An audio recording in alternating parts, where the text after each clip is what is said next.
Cool. 6.2, graphing rational functions, EQR. What are some of the characteristics of the graph of a rational function? We're going to be looking at graphs, and as always, we can graph using Desmos because Desmos is amazing. So I'm not super concerned about you guys plotting points and drawing lines and whatnot, but more of understanding what the graph's doing and why it's doing what it is. So first off, we have what's called a rational function. A rational function follows this form of p of x over q of x.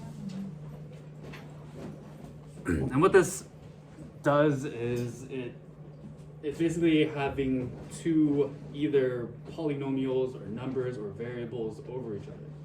So p of x and q of x could be variable, number, polynomial, any sort of thing. The important thing is the structure here. We have a fraction. We have something over something else.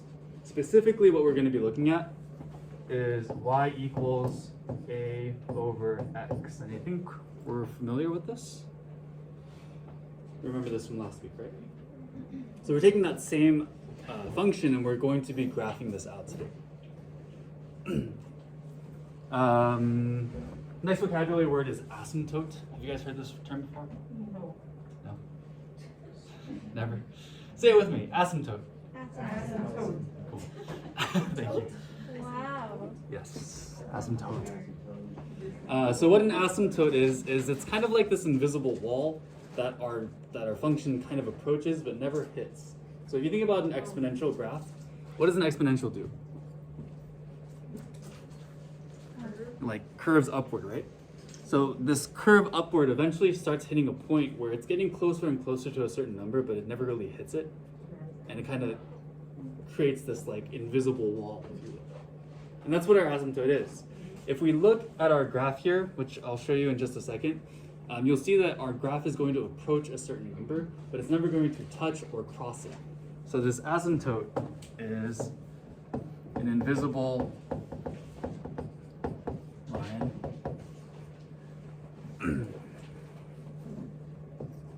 a curve approaches but never touches. So our curve is going to approach this line, but it's never going to actually touch it.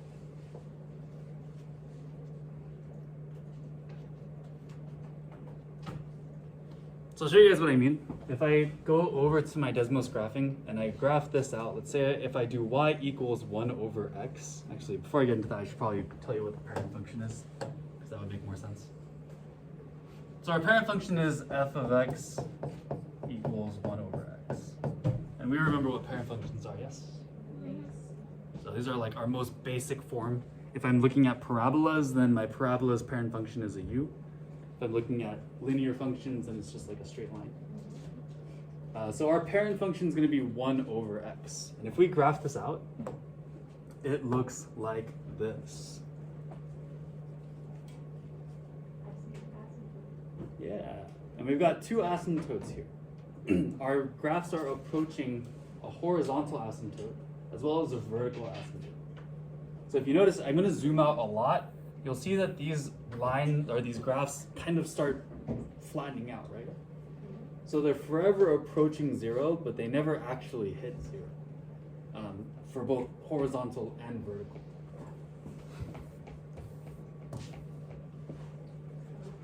Does that make sense? So the way this looks, whoops.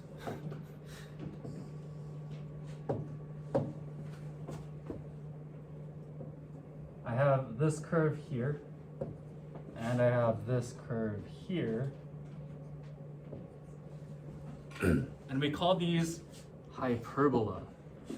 Say that one with me. Hyperbola. Hyperbola. Thanks. Sounds like a disease. Hyperbola. So we know that U-shaped graphs are parabolas. These weird kind of mirror-shaped 7s and L's are hyperbolas. So our hyperbola has our asymptotes, and again we have one horizontal one and we have one vertical one. So our horizontal asymptote. This is when y equals 0. Because our graph approaches 0, but it never hits 0. And our vertical is the same. Our vertical asymptote is also 0.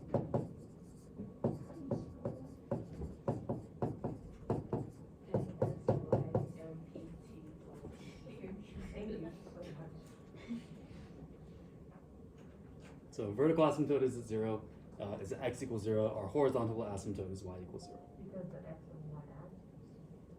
Wow. Which makes sense. Basically, our graphs are going to approach 0, but it's never going to hit 0. Because if I plug 0 into this equation, does that work?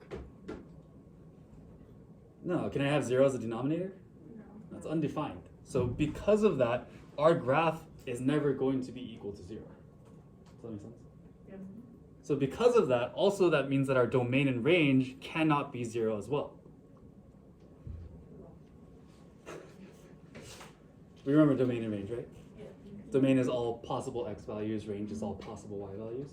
Because we can't plug in 0 to that equation, 0 is excluded from our domain and our range.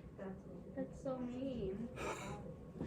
So that means that our domain and range is going to be all real numbers except 0.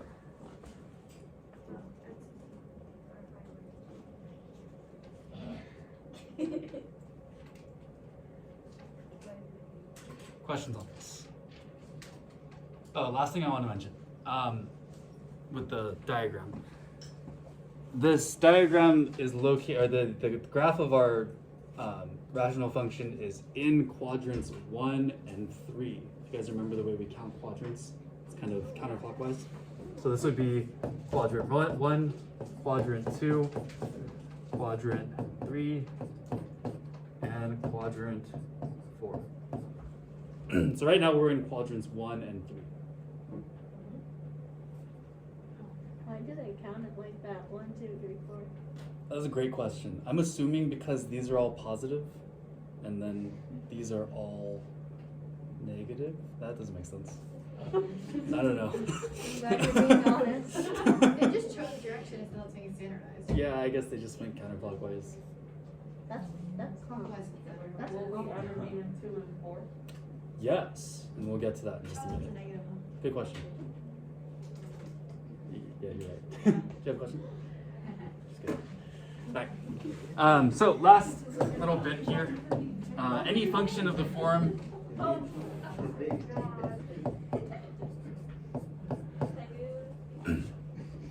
If we have the form a over x, meaning that we're plugging in some number for the numerator there. Because for our parent function, our numerator is going to be 1. If I plug in any other number instead of 1, we're going to have the same asymptotes, the same domain, and the same range. Really, not much is going to change here. The only thing that will change is whether we have a stretch or a shrink. It's the same a value that we're looking at with our other graphs as well. Does that make sense? So again, asymptotes, domain, and range are all going to stay the same, even if we change our a value. So let's look at an example. Are we all good on this? Yes. Question, right?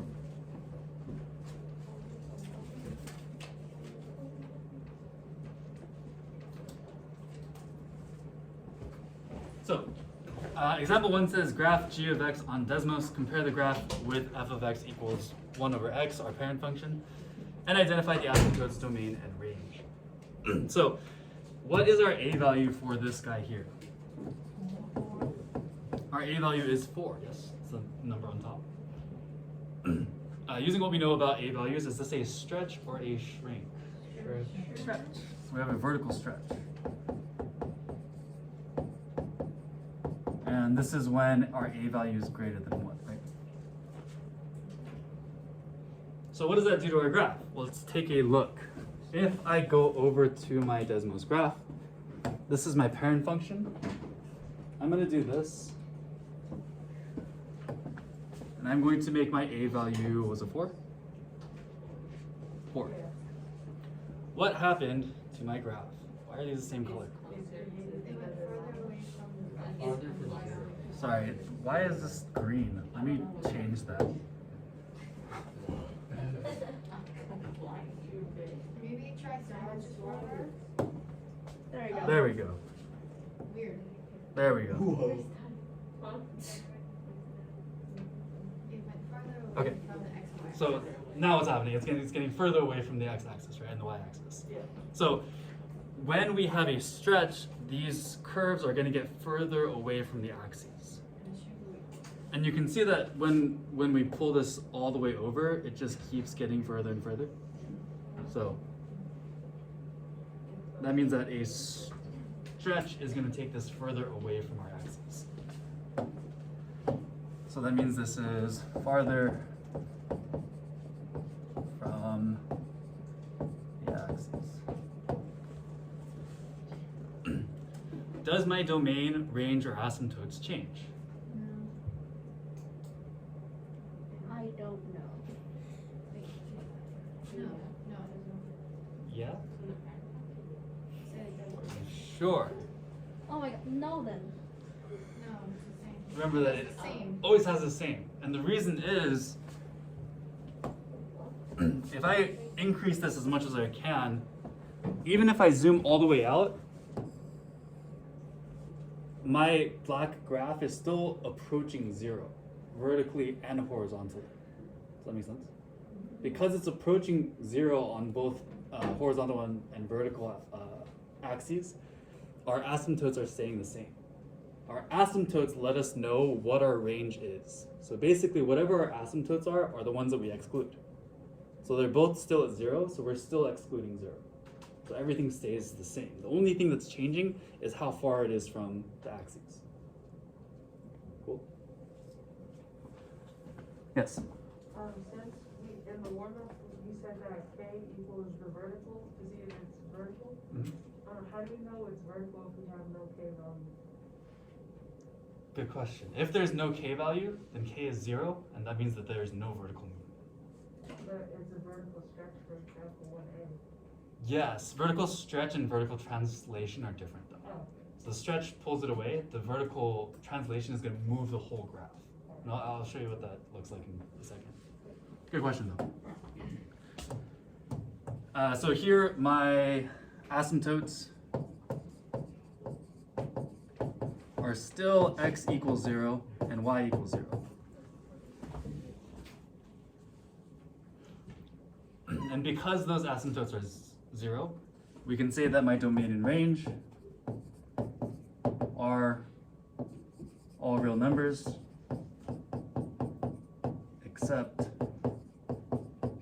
0. Make sense? What does that say? Does that say Dan R? D and R. Domain and range. Oh.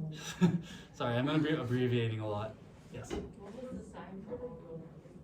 I think it's... Okay,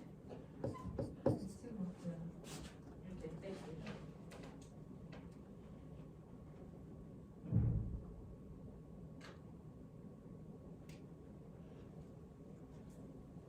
Good. All right, take a look at the second one. I think without even graphing this, we can kind of know what's going to happen. Yeah. Our A value is 0.5. 0.5. So if our A value is 0.5, is this a stretch or a shrink? Shrink. Shrink.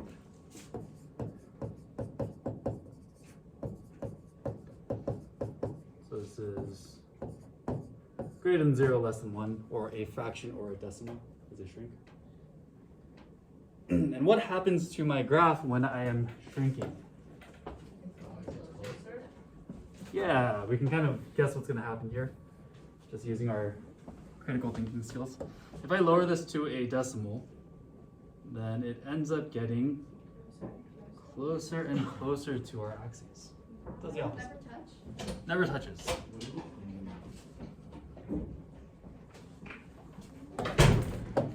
So we can say this is getting closer to the axes. And I'm gonna do a whole lot of abbreviating right now, so hopefully you understand, because I don't feel like writing all this stuff out. So I'm gonna say that my asymptotes, my domain, and my range are all same as parent. Does that make sense? So, same as the parent function. Those three things are not changing.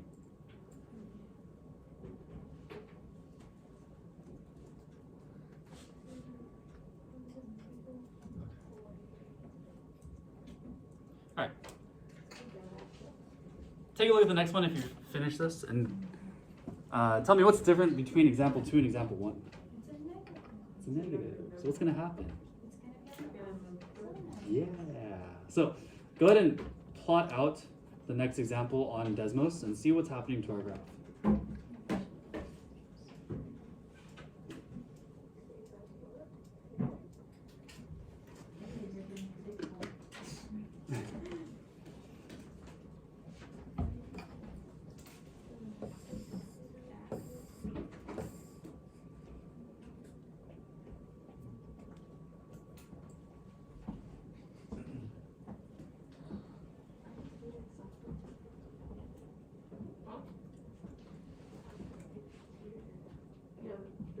It's just the cases.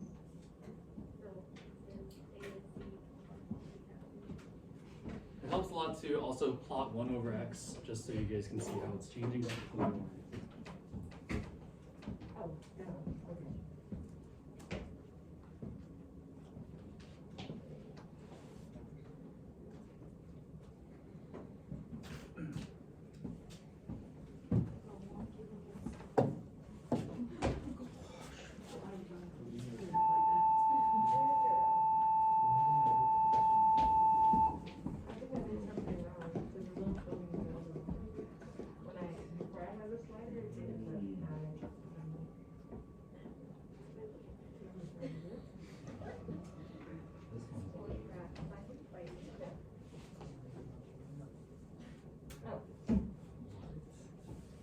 Oh. Oh, sorry. LOL. But it's still not sliding. Oh, because you gotta put A in top. If you put A in top. Oh, Then you that's can- right. yeah. That's it. Thank you. Alright, so our A value here is A is negative 6. Hello. So A value is negative 6. Is this a stretch or a shrink? Vertical stretch. And if we graph this out, you can see what happens here. I'm gonna erase all this. We have negative 6 over x. What happened to my graph? Yeah, it kind of flipped, right? So what happens is we actually reflected this. We reflected the graph over the x-axis.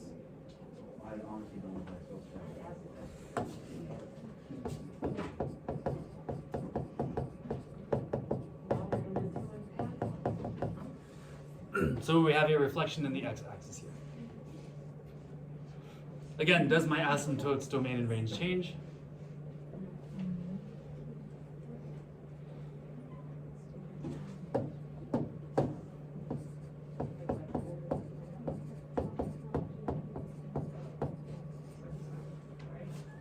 These are all staying the same. And I think we can figure out that last one without having to plot any of the points, right, or graph it on Desmos. Using all of our knowledge. So what's happening with this graph? We have a shrink, so it's getting closer. And we have, yeah, and a reflection in the x-axis.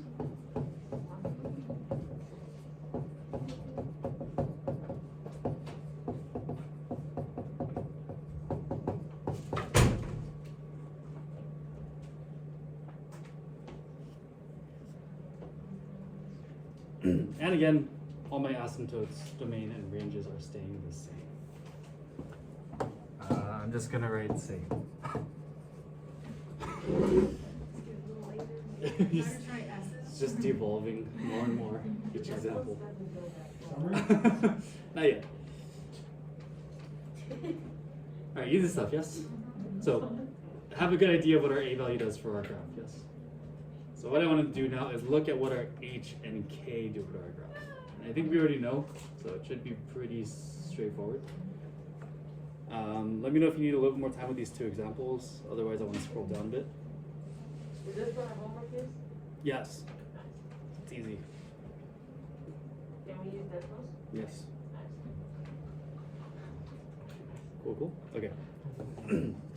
So, graphing translations. So now we're going to look at H and K and see what it does to our graph.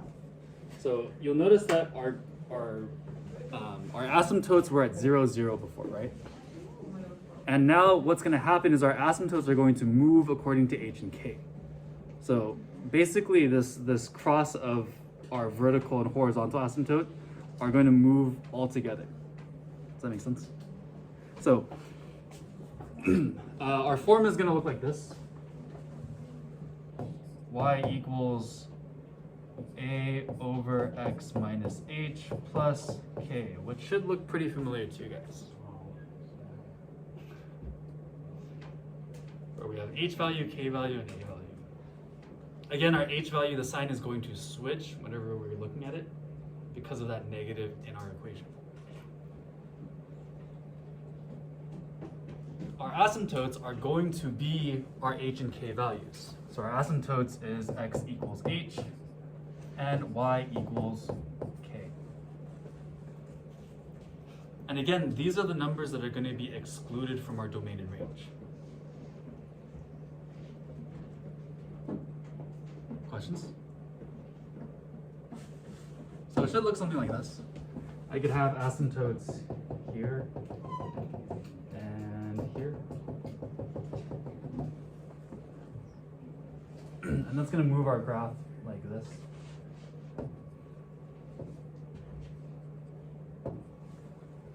Can we write that too? Hmm? Can we write that?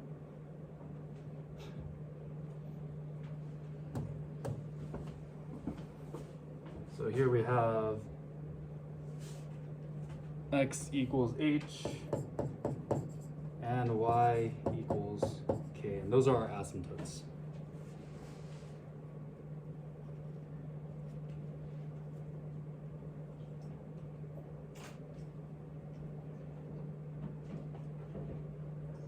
Questions on this?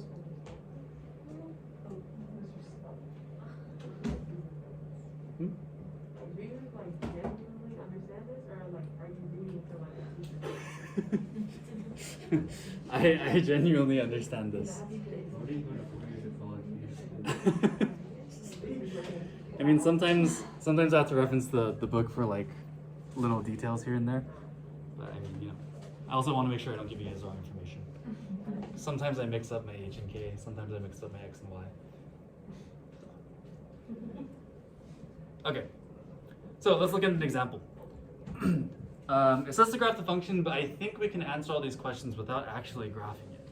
Good. Because we know what our A value, H value, and K value are, right? So let me do the first one with you guys, and then we'll have you guys do the second one on your own. What's my A value here? -4. Yeah, A is -4. What's my H value? -2. -2. Remember that the H value is always going to switch its sign. And finally, my K value is -1. So we kind of know what's happening with our graph already, yes? It says I identify my asymptotes. Don't identify the quadrants because that doesn't make any sense. These are moving around and they're going to be in multiple quadrants. So I did that on accident. So we're going to identify asymptotes, we're going to graph the function, and we are going to find the domain and range. So again, my asymptotes are going to be my H and K values.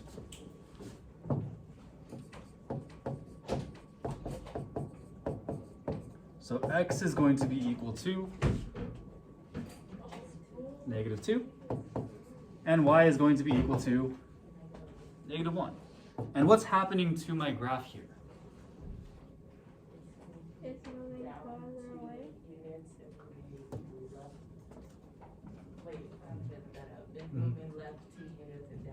Yeah, we're moving to the left 2 units because we have that -2 as our h value. And we're moving down 1 unit because of that k value.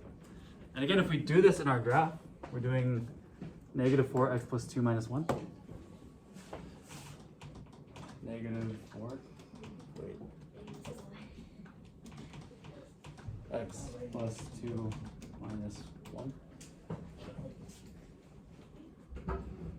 We have that reflection, and it's also shifted over, right? And it's also shifting down.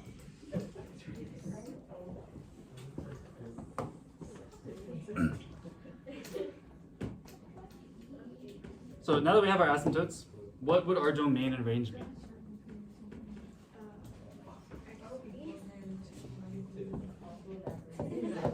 Okay.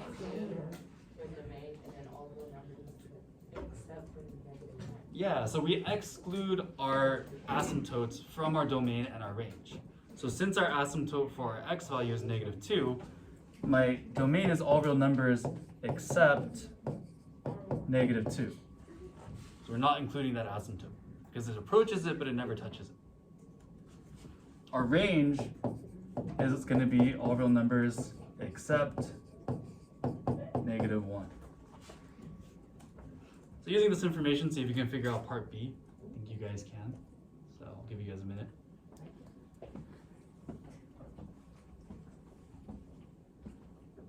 And once you finish this example, this is our last one, so you guys can go ahead and make your summaries. Great lesson.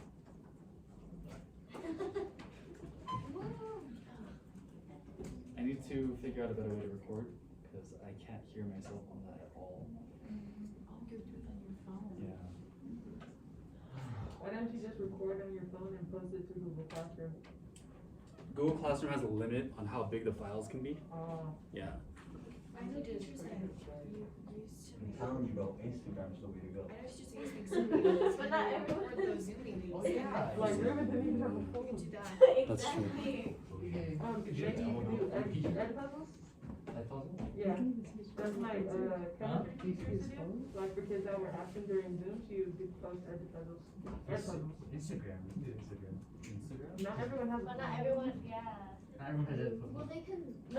Everyone has a Chromebook though. Oh, You can't log on That's to cool. You can't even Instagram. use it. Montclair. No, Montclair's like he free said not Wi-Fi. everyone has Ed puzzle. That's cool. Everyone has ed puzzles. Exactly. Everyone has their phone. Everyone has to tell you. There's like no limits on the watch free after class. Oh, wait, actually, How much time do we have? Oh my gosh. I went way over with my first period. I gave them like 10 minutes left in class because I was over explaining this too much. I wouldn't know. You guys don't understand this, right? It's easy? Yeah, Ah. I know the A. Cool. I'm Okay. gonna ace this test. So let's finish this up then. What's my A value? A value is 1. H value 1. K value 5. So what are my asymptotes?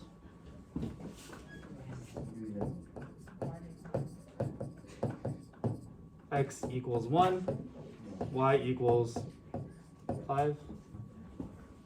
So then what are my domain and ranges?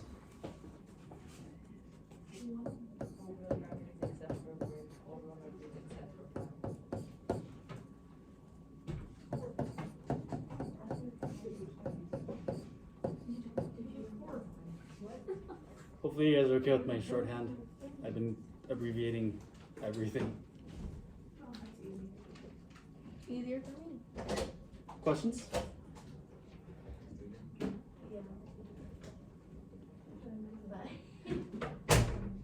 Alright. Don't forget to write a summary. And we will finish this up tomorrow. You guys have your big ideas assignment. Please ask questions if you need to. And